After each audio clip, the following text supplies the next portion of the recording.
So hello friends, welcome back.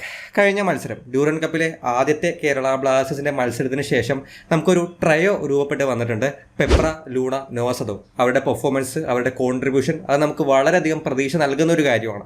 പക്ഷെ ആ trio പോലെ തന്നെ വരുന്ന സീസണിൽ അല്ലെങ്കിൽ ഇനി അങ്ങോട്ട് ബ്ലാസ്റ്റേഴ്സിന് വർക്കാവേണ്ട മറ്റൊരു ട്രയോ കൂടിയുണ്ട്. അത് മിഡിൽ വരുന്ന 3 പേരാണ്. പ്രീ സീസൺ മാച്ചുകളും അതിനുശേഷം ഡ്യൂറൻ കപ്പിലെ ഫസ്റ്റ് മാച്ച് കഴിയുമ്പോൾ നമുക്ക് ഏകദേശം ഉറപ്പിക്കാൻ പറ്റുന്ന ഒരു ഫോർമേഷൻ അത് 4-3-3 ആണ്. ഇനി മറ്റ് മാറ്റങ്ങളൊന്നും ഇല്ലെങ്കിൽ ഒരുപക്ഷെ കണ്ടിന്യൂ ചെയ്യാൻ പോകുന്ന ഒരു ഫോർമേഷനും ഒരു പക്ഷേ 4-3-3 ആയിരിക്കാം. അതിൽ മിഡിലെ 3 പേര് അവർക്ക് 4-3-3യിൽ വളരെ വലിയ ജോലികൾ ചെയ്യാനുണ്ട്. അതിപ്പോൾ കഴിഞ്ഞ മാച്ചിലേക്ക് വരാണെന്നുണ്ടെങ്കിൽ ആദ്യത്തെ ഹാഫിൽ ദാനിഷ് ഫാറൂഖ്, ലൂണ, ഫ്രെഡി ഈ 3 പേരാണ് കളിച്ചത്. അതിനുശേഷം ഫ്രെഡിക്ക് പകരമായിട്ട് അസർ വന്നു, ലൂണയ്ക്ക് പകരമായിട്ട് യൊഹിംബ വന്നു. മാച്ച് അവസാനിക്കുമ്പോൾ 8 ഗോളുകൾ വന്നതിൽ 4 ഗോളുകൾ അതിൽ ദാനിഷ് ഫാറൂഖിന് 2 അസിസ്റ്റ് ഉണ്ട്, ലൂണയ്ക്ക് ഒരു അസിസ്റ്റ് ഉണ്ട്, യൊഹിംബയ്ക്ക് ഒരു അസിസ്റ്റ് ഉണ്ട്.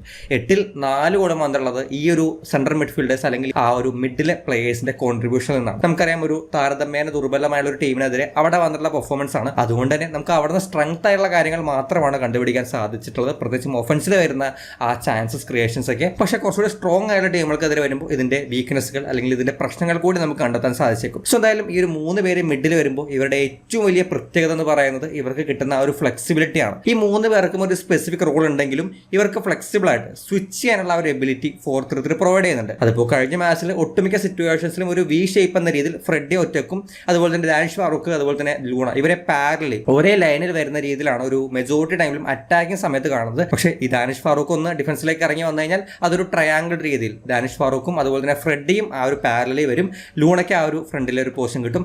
പിന്നെ ചില സിറ്റുവേഷൻസിൽ നമ്മൾ ഇവരെ വെർട്ടിക്കലി 3 പൊസിഷൻസിലായിട്ട് ഫ്രെഡി, അതിന് ഫ്രണ്ടിലായിട്ട് ദാനിഷ് ഫാറൂഖ്, ഏറ്റവും ഫ്രണ്ടിലായിട്ട് ലൂണ അങ്ങനെ കാണുന്നുണ്ട്. ഫ്ലാറ്റ് ആയിട്ട് ഒരേ രേഖയിൽ വരുന്ന രീതിയിൽ കാണുന്നുണ്ട്. ഇങ്ങനെയുള്ള പൊസിഷൻ സ്വിച്ചിങ് തീർച്ചയായിട്ടും ഇവർക്ക് ചെയ്യാൻ സാധിക്കും. അത് തന്നെയാണ് ഈ ഒരു മിഡിനെ കുറച്ചുകൂടി ഡിഫറൻ്റ് ആക്കി ഒരു 4-4-2 നിന്നൊക്കെ ഒരു ഡിഫറൻ്റ് ആക്കി നിർത്തുന്നത്. 4-4-2 ഒരു ഫിക്സഡ് ഡബിൾ പിവട്ടും അതുപോലെ തന്നെ വിങ്ങിൽ വരുന്ന 2 പേരും പിന്നെ സ്ട്രൈക്കേഴ്സും ആണ്. ഇവിടെ എന്ന് പറയുമ്പോൾ ആ ഒരു മിഡിലെ 3 പേർക്ക് സ്വിച്ച് ചെയ്ത് റൊട്ടേറ്റ് ചെയ്ത് ആ പൊസിഷൻ എങ്ങനെ വേണമെങ്കിലും മാറ്റിയെടുക്കാനുള്ള ഒരു പോസിബിലിറ്റി ഉണ്ട്. ആൻഡ് ഈ 3 പേർക്ക് മാച്ചിലുടനീളം മാച്ചിൻ്റെ ഒരുവിധപ്പെട്ട എല്ലാ ഡിപ്പാർട്ട്മെൻറ്റിലും കൃത്യമായ രീതിയിൽ ഇൻഫ്ലുവൻസ് ചെലുത്താൻ സാധിക്കും. അതിപ്പോൾ അറ്റാക്കിലേക്ക് ഒരാണെന്നുണ്ടെങ്കിൽ ബിൽഡപ്പ്, കൺട്രോൾ, ക്രിയേറ്റ്, ഡിഫൻസിലേക്ക് ഒരാണെന്നുണ്ടെങ്കിൽ ആ ഒരു പ്രസ്സിങ് അതുപോലെ തന്നെ റിക്കവറീസ്, ഇത്രയും കാര്യങ്ങൾ പറയുമ്പോൾ ഒരു മാച്ചിലെ ഏകദേശം എല്ലാ ഡിപ്പാർട്ട്മെന്റുമായി അതിൽ നമുക്ക് ഓരോന്നിനെ പറ്റിയും അവിടെ കാണാൻ സാധിച്ച കുറച്ച് കാര്യങ്ങളെ പറ്റി സംസാരിക്കേണ്ടതുണ്ട്. അതിൽ ആദ്യത്തേത് ബിൽഡപ്പാണ്. ആ ഒരു ബിൽഡപ്പ് സിറ്റുവേഷൻസിൽ ഈ 3 പേർക്ക് ഉണ്ടാവുന്ന റോളുകളും അവർക്ക് വരുന്ന ജോലികളുമാണ്. അതിൽ മിക്ക സമയത്തും നമ്മൾ ആ ഒരു ബാക്കിൽ നിന്ന് ബിൽഡപ്പ് ചെയ്ത് തുടങ്ങുന്ന സമയത്ത് ഫ്രെഡിയെ മാത്രം ഒറ്റയ്ക്ക് ഒരു ഡിഫൻസീവ് മിഡ് എന്ന രീതിയിൽ കാണുന്നുണ്ട്. ആൻഡ് ഇവിടെ ഓൾറെഡി ഉയർന്നു വരുന്ന ഒരു അഭിപ്രായമാണ് നമുക്കൊരു നല്ല ഒത്ത ഡിഫൻസീവ് മിഡ് ആവശ്യമാണ്. ഇപ്പോൾ അഹമ്മദ് ജാവിനെ പോലെയോ അല്ലെങ്കിൽ അത്തരത്തിൽ കൺട്രോൾ ചെയ്യാൻ പറ്റുന്ന വെൽ സെറ്റ് ആയിട്ടുള്ള ഒരു ഡിഫൻസീവ് മിഡ്, അത് ഇന്ത്യൻ പ്ലെയർ ആയിരിക്കും, ഫോറിൻ പ്ലെയർ ആയിരിക്കും. ഫോറിൻ പ്ലെയർ വരുമ്പോൾ ഈ ലൈനപ്പിൽ ഉണ്ടാവുന്ന ചേഞ്ചസ് ഒക്കെ കുറച്ചുകൂടി നമ്മൾ ഡീപ്പായിട്ട് സംസാരിക്കേണ്ടതുണ്ട്. പക്ഷേ അവിടെ ഒരു പ്ലെയറുടെ സാന്നിധ്യം അത് വളരെ ഇമ്പോർട്ടൻ്റ് ആണെന്ന് പറയുന്നുണ്ട്. ശരിയാണ്, അങ്ങനെ ഒരു പ്ലെയർ ഉള്ളത് എന്തുകൊണ്ടും ബോണസാണ്. പ്രത്യേകിച്ചും ഈ ബിൽഡപ്പ് സിറ്റുവേഷൻസിലേക്ക് വരുമ്പോൾ അവിടെ ഒരു പ്ലെയർ ഒറ്റക്കായി പോകുന്ന സിറ്റുവേഷൻസ് ഉണ്ടാവാം. അവിടെ ഫിസിക്കലി ആ ഒരു പ്ലെയറിനെ ചാർജ് ചെയ്യാൻ, ഇപ്പോൾ ആ ഒരു ഡിഫൻസിൽ നിന്ന് ഈ ഒരു പ്ലെയർ സെൻട്രലിൽ നിന്നിട്ട് പ്ലെയറിലേക്ക് ആ ഒരു പാസ് വാങ്ങി കഴിയുമ്പോൾ അവിടെ ഒറ്റയ്ക്ക് ഒരു പ്ലെയറേ ഉള്ളൂ. പിന്നീട് ഫ്രണ്ടിലേക്ക് ചാൻസസ് ക്രിയേറ്റ് ചെയ്യുക, അങ്ങനെയുള്ള സിറ്റുവേഷനിൽ പ്രസ് ചെയ്യാൻ അല്ലെങ്കിൽ ആ ഒരു പ്ലെയറിനെ ഫോക്കസ് ചെയ്ത് പ്രസ് ചെയ്യാനുള്ള ശ്രമങ്ങൾ ഓപ്പൺ ടീമിൻ്റെ ഭാഗത്തുനിന്നുണ്ടാവും. ഈ ഒരു മാച്ചിലും അത്തരത്തിൽ മുംബൈ സിറ്റി എഫ് പിള്ളേരാണെങ്കിലും അവർ വന്ന് ഈ ഫ്രെഡിയെ കൃത്യമായ രീതിയിൽ ഫിസിക്കലി ചാലഞ്ച് ചെയ്യുന്ന രീതിയിൽ കാണുന്നുണ്ട്. പക്ഷേ ഫ്രെഡി അവിടെ മാനേജ് ചെയ്യുന്നുണ്ട്. പക്ഷേ കുറച്ച് സ്ട്രോങ് ആയുള്ള ഫിസിക്കൽ ബാറ്റിൽസ് വരുമ്പോൾ അവിടെ ഫ്രെഡി എങ്ങനെ മാനേജ് ചെയ്യും എന്നുള്ളതാണ് ഒരു വലിയ ചോദ്യം. അവിടെ ഒരു പ്ലെയർ പന്ത് നഷ്ടപ്പെടുത്തി കഴിഞ്ഞാൽ പിന്നെ അത് വലിയ രീതിയിൽ പ്രശ്നമായി വരാൻ ചാൻസ് ഉണ്ട്. ഡിഫൻസീവ്ലി സെയിം സംഭവം നമ്മൾ ബിൽഡപ്പ് പോലെ തന്നെ റിക്കവറി ഫേസിലേക്ക് വരുമ്പോൾ, അതായത് ഇപ്പോൾ ഡിഫൻസീവ് തേർഡിലേക്ക് വരുന്ന ആ ഒരു ട്രാൻസിഷൻ സ്റ്റേജിലേക്കൊക്കെ അവിടെ ഈ പറഞ്ഞ പോലെ ദാനിഷ് ഫാറൂഖും ലൂണയും അപ്പുറത്തായിരിക്കും. ഒറ്റയ്ക്ക് നമ്മൾ ഫ്രെഡിയെ കാണേണ്ടി വരും. അവിടെയും അതിൻ്റെ സൈഡ് വേസിൽ ഈ പറഞ്ഞ പോലെ ഓപ്ഷൻസ് ഉണ്ടാവണമെന്നില്ല. അവിടെ 1v1 സിറ്റുവേഷൻസ് അതിന് ഫേസ് ചെയ്യേണ്ടി വരാം. ഫിസിക്കൽ സ്ട്രെങ്ത് വെച്ചിട്ട് അവിടെയും പ്രത്യേകിച്ചും 50-50 ബോളുകളൊക്കെ അതിന് മാനേജ് ചെയ്യേണ്ട സിറ്റുവേഷൻസ് വരാം. അവിടേക്കും മുംബൈ സിറ്റി എഫ് സിക്ക് എതിരെയുള്ള മാച്ചിൽ അദ്ദേഹം അത്യാവശ്യം മാനേജ് ചെയ്യുന്നുണ്ട്. പക്ഷേ അതായിരിക്കില്ല കുറച്ചുകൂടി സ്ട്രെങ്ത് ഉള്ള ടീമുകൾക്കെതിരെ വരുമ്പോൾ അവസ്ഥ. സോ ആ സിറ്റുവേഷൻസിൽ ഫ്രെഡി നല്ല രീതിയിൽ മാനേജ് ചെയ്യേണ്ടതുണ്ട്. പക്ഷേ ഇതിനെ മറികടക്കാനുള്ള അത്തരമൊരു പ്ലെയറിനെ കിട്ടിയില്ലെങ്കിൽ ആ സിറ്റുവേഷൻസിനെ മറികടക്കാനുള്ള പോസിബിലിറ്റീസ് കൂടി നമ്മൾ ഈ ഒരു മാച്ചിൽ കാണുന്നുണ്ട്. അതിൽ മെയിനായിട്ട് ഈ ബിൽഡപ്പ് സിറ്റുവേഷൻസിൽ ഫ്രെഡിയെ ഒറ്റയ്ക്ക് വിടാതിരിക്കുക എന്നുള്ളതാണ് ബ്ലാസ്റ്റേഴ്സ് ചെയ്യുന്നത്. ഈ ഫ്രെഡി സ്ട്രഗിൾ ചെയ്യുന്ന സിറ്റുവേഷൻസിൽ ലൂണ അല്ലെങ്കിൽ ദാനിഷ് ഫാറൂഖ് കൃത്യമായ രീതിയിൽ ഇറങ്ങി വരുന്നുണ്ട്. അതിൽ മെയിനായിട്ട് ആ ഒരു ഡ്യൂട്ടി പോകുന്നത് മിക്കപ്പോഴും ദാനിഷ് ഫാറൂഖിനായിരിക്കും അല്ലെങ്കിൽ മറ്റൊരു CMF-നായിരിക്കും. ഈ ഒരു പ്ലെയർ ബിൽഡപ്പ് ചെയ്യുന്ന സിറ്റുവേഷനിൽ ഇറങ്ങി വന്നു കഴിഞ്ഞാൽ അവിടെ സെൻട്രലി DMF നിൽക്കാതെ കുറച്ച് സൈഡ് ബേസിലേക്ക് പോയി ഒരു ഹാഫ് സ്പേസിലേക്ക് പോയി ബിൽഡപ്പിൽ ഹെൽപ്പ് ചെയ്യുകയാണെന്നുണ്ടെങ്കിൽ മറ്റേ പ്ലെയറിനും ഇറങ്ങി വരാൻ സാധിക്കും. ആദ്യത്തെ സിറ്റുവേഷനിൽ 2 സെൻറ്റർ ബാക്കിന് ഒരു DMF ആണെങ്കിൽ ഇവിടെ ഓരോ സെൻറ്റർ ബാക്കിനും കറസ്പോണ്ടിങ് ആയിട്ട് അവരുടെ പാരലി അവരുടെ ഫ്രണ്ടിലായിട്ട് തന്നെ ഒരു CMF-ന്റെ സാന്നിധ്യം നമുക്ക് കാണാൻ സാധിക്കും. അങ്ങനെ ഒരു സിറ്റുവേഷനിൽ ഫ്രെഡ് ഇതുപോലെ ഫിസിക്കലി ചാലഞ്ച് ചെയ്യപ്പെടുമ്പോൾ ദാനിഷ് ഫാറൂഖ് ഇറങ്ങി വന്ന് മറ്റേ CBക്ക് പാരലായിട്ട് നിൽക്കുന്നുണ്ട്. മൂവ്മെന്റ് മുന്നോട്ട് പോകുമ്പോൾ ആ CB ദാനിഷ് ഫാറൂഖിനെ കണ്ടെത്തുന്നുണ്ട്. മറ്റൊരു സിറ്റുവേഷൻ നമ്മുടെ ഫ്രെഡി ഇതുപോലെ തന്നെ ബിൽഡപ്പ് ചെയ്യാൻ സ്ട്രഗിൾ ചെയ്യുന്ന സിറ്റുവേഷൻ കാണുമ്പോൾ ലൂണ ആ റെസ്പോൺസിബിലിറ്റി എടുത്ത് ഇതേ രീതിയിൽ പാരലി ഇറങ്ങി വരുന്നുണ്ട്. അവിടെയും ഈ പറഞ്ഞ പോലെ ഫ്രെഡി സെൻട്രലി ആയി പോകുന്നില്ല, ഹാഫ് സ്പേസിലേക്ക് മാറുന്നു.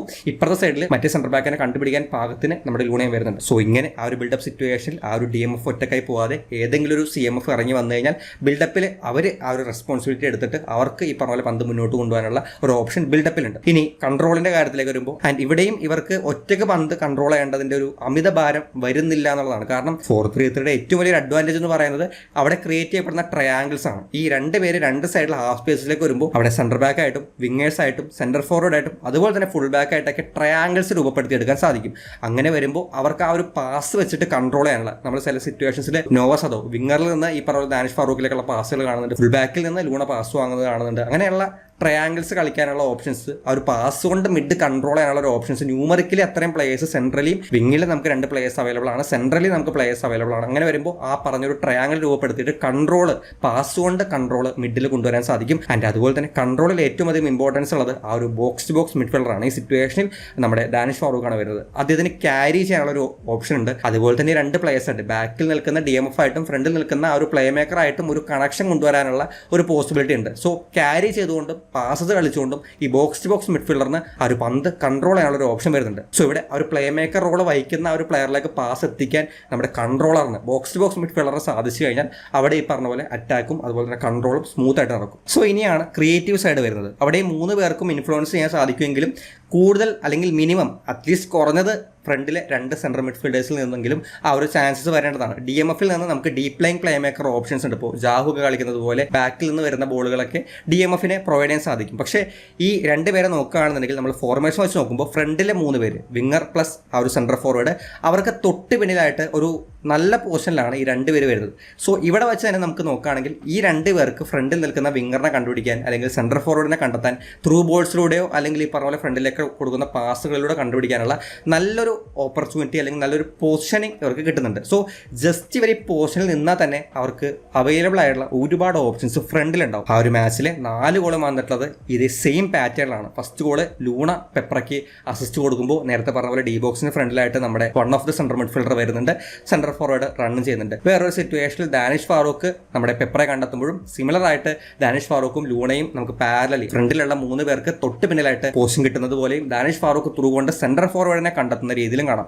യോഹിംബ വരുമ്പോൾ സെയിം സംഭവം തന്നെയാണ്. യോഹിംബയും ആ ഒരു ഡി ബോക്സിന്റെ ഫ്രണ്ടിലായിട്ട് തൊട്ട് ഫ്രണ്ടിലായിട്ട് വരുന്നു. അവിടെ വിങ്ങർ ആയിട്ടുള്ള നോവ അവൈലബിൾ ആണ്, അത് ഇതിന് ത്രൂ ബോൾ കളിക്കുന്നു.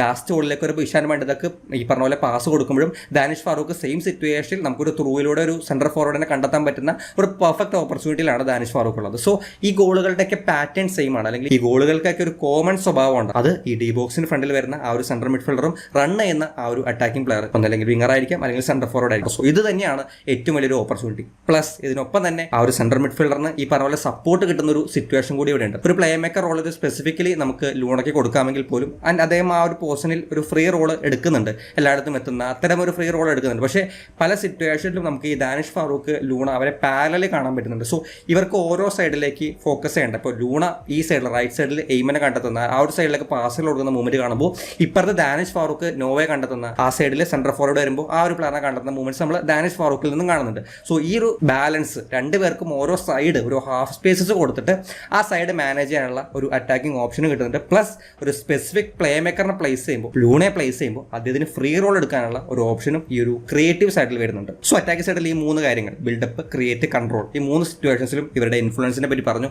ഇനി ഡിഫൻസീവ് സൈഡിലേക്ക് വരുമ്പോൾ ആദ്യത്തേത് പ്രസ്സിംഗ് ആണ്. ഈ പ്രസ്സിംഗ് എന്ന് പറയുമ്പോഴും നമ്മൾ സെയിം ഇപ്പോൾ ഒരു 4-4-2 വെച്ചിട്ട് നമ്മൾ ഈ സെയിം ഫോർമേഷൻ വെച്ച് നോക്കുമ്പോൾ ഫുൾ ബാക്സിനെ കവർ ചെയ്യാൻ നമ്മുടെ വിങ്ങേഴ്സ് ഉണ്ട്, സെൻട്രൽ ബാക്കിനെ കവർ ചെയ്യാൻ നമ്മുടെ സെൻട്രൽ ഫോർവേഡ് ഉണ്ട്, ആൻഡ് ഫ്രണ്ടിൽ നിൽക്കുന്ന ഡബിൾ പിവറ്റിനെ കവർ ചെയ്യാൻ നമ്മുടെ 2 ആ ഒരു CMF ഉണ്ട്. ആൻഡ് അവിടെയും നമുക്കൊരു പ്ലെയറുടെ ബാക്കപ്പ്, അങ്ങനെ 2 പ്ലെയർ ഫ്രണ്ടിൽ നിൽക്കുമ്പോഴും ഒരു DMFിന്റെ ബാക്കപ്പ് കൂടി ഈ ഒരു ഫോർമേഷൻ നമുക്ക് പ്രൊവൈഡ് ചെയ്യുന്നുണ്ട്. ഇപ്പോൾ ലാസ്റ്റ് മിനിറ്റിൽ ബ്ലാസ്റ്റേഴ്സ് സ്കോർ ചെയ്തിട്ടുള്ള ഗോൾ ദാനിഷ് ഫാറൂഖ് ഇഷാൻ മണ്ഡലിലേക്ക് കൊടുത്ത ബോളിലേക്ക് വരുമ്പോൾ ഈ സംഭവം അവർ ബിൽഡപ്പ് ചെയ്ത് തുടങ്ങുന്നു. അവരുടെ ഡബിൾ പിവറ്റിൽ ഒരാൾക്ക് വരുന്ന പാസ് ദാനിഷ് ഫാറൂഖ് ഇന്റർസെപ്റ്റ് ചെയ്തിട്ടാണ് ആ ഒരു പാസ് വരുന്നത്. ആൻഡ് അങ്ങനെ ഇന്റർസെപ്റ്റ് ചെയ്ത് കഴിഞ്ഞാൽ ഫ്രണ്ടിലെ സ്ട്രൈക്കർ ഉണ്ട്, സൈഡിൽ വിങ്ങേഴ്സ് ഉണ്ട്, ആർക്കെങ്കിലും ആ ഒരു ത്രൂ ബോൾ വെച്ച് കൊടുക്കാൻ പറ്റും. സോ പ്രസ്സിംഗ് വലിയൊരു ഓപ്ഷനായിട്ട് തന്നെ, അല്ലെങ്കിൽ പ്രസ്സിംഗ് നാച്ചുറലി ക്രിയേറ്റ് ചെയ്യപ്പെടുന്ന പ്രസ്സിംഗ് പോസിബിലിറ്റീസ് നമുക്ക് ഈ ഒരു ഫോർമേഷൻ തരുന്നുണ്ട്. സോ ടോട്ടലി പറയുമ്പോൾ ഈ 3 പേര് അത് ഫിക്സഡ് ആയിരിക്കണമെന്നില്ല, പ്ലേയേഴ്സ് ഇങ്ങനെ മാറി വരാം. അടുത്ത മാച്ചിൽ നമ്മൾ വേറെ പ്ലേയേഴ്സിനെ ആയിരിക്കും മിഡിൽ കാണുന്നത്, പക്ഷേ അവർക്ക് ഈ പറഞ്ഞ പോലെ ആ ഒരു മാച്ചിൻ്റെ എല്ലാ ഡിപ്പാർട്ട്മെൻറ്റിലും അറ്റാക്ക് ആയാലും ഡിഫൻസ് ആണെങ്കിലും അറ്റാക്കിൽ തന്നെ ബിൽഡപ്പ്, കൺട്രോൾ, ക്രിയേറ്റ്, അതുപോലെ തന്നെ ഡിഫൻസിൽ ഈ പറഞ്ഞ പോലെ പ്രസ്സിങ്, അതുപോലെ തന്നെ റിക്കവറീസ്, ഇവിടെ എല്ലാം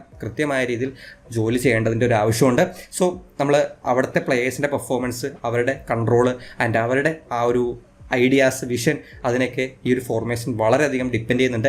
ആൻഡ് നേരത്തെ പറഞ്ഞ പോലെ കുറച്ച് സ്ട്രോങ് ആയ ടീമുകൾക്കെതിരെ വരുമ്പോൾ നമ്മുടെ ഡിഫൻസീവ് സ്ട്രെങ്ത്തുകൾ അല്ലെങ്കിൽ ഈ പറഞ്ഞ റിക്കവറീസ് പാർട്ടൊന്നും നമ്മൾ അധികം ചർച്ച ചെയ്തിട്ടില്ല. അവിടെ ട്രാൻസിഷൻ വരുമ്പോൾ അവിടെ ഡിഫൻസീവ് ഇട്ട് ഒറ്റക്കായി പോകുമ്പോൾ അദ്ദേഹത്തിന് ഉണ്ടാകുന്ന പ്രശ്നങ്ങളൊക്കെ തീർച്ചയായിട്ടും ഈ ഒരു ഫോർമേഷൻ്റെ ഈ ഒരു ഡൗൺഫോൾ ആയിട്ട് അല്ലെങ്കിൽ ഈ പറഞ്ഞ പോലെ വീക്ക്നെസ് ആയിട്ട് വരുന്ന കാര്യങ്ങളാണ്. അതെല്ലാം നമ്മളിനി ഭാവിയിൽ ഒരുപക്ഷെ കാണാൻ സാധ്യതയുള്ള കാഴ്ചകളായിരിക്കും. എന്തായാലും ഈ ഒരു ടോപ്പിക്കിൽ നിങ്ങളുടെ അഭിപ്രായങ്ങളും നിങ്ങളുടെ ഫൈൻഡിങ്സും കമൻറ്റ് ബോക്സിൽ ഷെയർ ചെയ്യാൻ ശ്രമിക്കാം. നമുക്ക് എന്തായാലും മറ്റു വീഡിയോയിൽ കാണാം. ബൈ.